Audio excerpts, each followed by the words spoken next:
ചെറുപുഴയിൽ ഒഴുക്കിൽപ്പെട്ട് മരിച്ച നീന്തൽ പരിശീലകൻ തിരുവനന്തപുരം സ്വദേശി രാജേഷിന്റെ ഭൗതികദേഹത്തോട് അനാദരവ് കാണിച്ച സംഭവത്തിൽ റിപ്പോർട്ട് ആവശ്യപ്പെട്ടിട്ടുണ്ടെന്ന് റവന്യൂ മന്ത്രി എ.പി. അനിൽകുമാർ മാധ്യമങ്ങളോട് പറഞ്ഞു.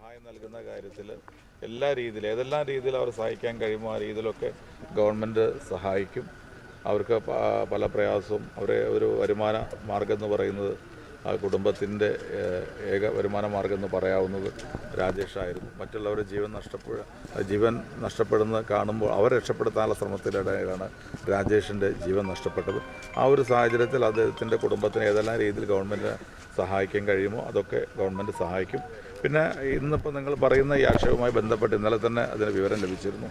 ആ വിവരം ലഭിച്ച ഉടനെ തന്നെ ജില്ലാ കളക്ടറോട് ഞാൻ നേരിട്ട് സംസാരിച്ച് റിപ്പോർട്ട് ചോദിക്കുകയും ചെയ്തു. ജില്ലാ കളക്ടർ പറഞ്ഞത് അവർക്ക് വേണ്ട നിർദ്ദേശം കൊടുത്തിരുന്നു. ഏത് രീതിയിലാണോ മൃതദേഹം തിരുവനന്തപുരത്ത് എത്തിക്കേണ്ടത് അതിനുള്ള സൗകര്യം ചെയ്തു കൊടുക്കണം എന്നുള്ള നിർദ്ദേശം ജില്ലാ കളക്ടർ കൊടുത്തതാണ്.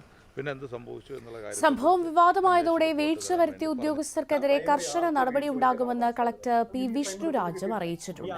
2 ദിവസത്തിനകം അന്വേഷണ റിപ്പോർട്ട് സമർപ്പിക്കാൻ കണ്ണൂർ എ.ഡി.എമ്മിന് നിർദ്ദേശം നൽകി. Payyanur tahsildar, Pariyar medical college superintendent, principal എന്നിവരെ കളക്ടർ ചേംബറിൽ വിളിച്ചു വരുത്തി വിശദീകരണം തേടിയിട്ടുണ്ട്.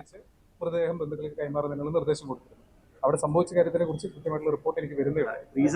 ഫ്രീസറുള്ള ആംബുലൻസ് ഇല്ല എന്ന് ആശുപത്രിയിൽ അറിയിച്ചിട്ടുണ്ടായിരുന്നു. അങ്ങനെ ഒരു അറിയിപ്പ് ആ സമയത്ത് ലഭിച്ചിട്ടില്ല. അവിടെ വേണ്ട സജ്ജീകരണം എന്ത് വേണമെങ്കിലും ചെയ്തോളൂ, നമ്മൾ ദുരന്തനിവാരണ അതോറിറ്റി അങ്ങനെ ടേക്ക് കെയർ ചെയ്യാമെന്നുള്ള കാര്യം അവർക്ക് കമ്മ്യൂണിക്കേറ്റ് ചെയ്തിരുന്നു. അവിടെ വേണ്ട നിർദ്ദേശങ്ങൾ കൊടുത്തിരുന്നു. എന്തൊക്കെയാണ് അവരുടെ കുടുംബത്തിന് ഏത് രീതിയിലാണ് ഡെഡ് ബോഡി കൈമാറേണ്ടത്, ആ രീതിയിലേക്ക് വേണ്ടുള്ള വളരെ ക്ലിയർ ആയിട്ടുള്ള ഇൻസ്ട്രക്ഷൻസ് കൊടുത്തിരുന്നു.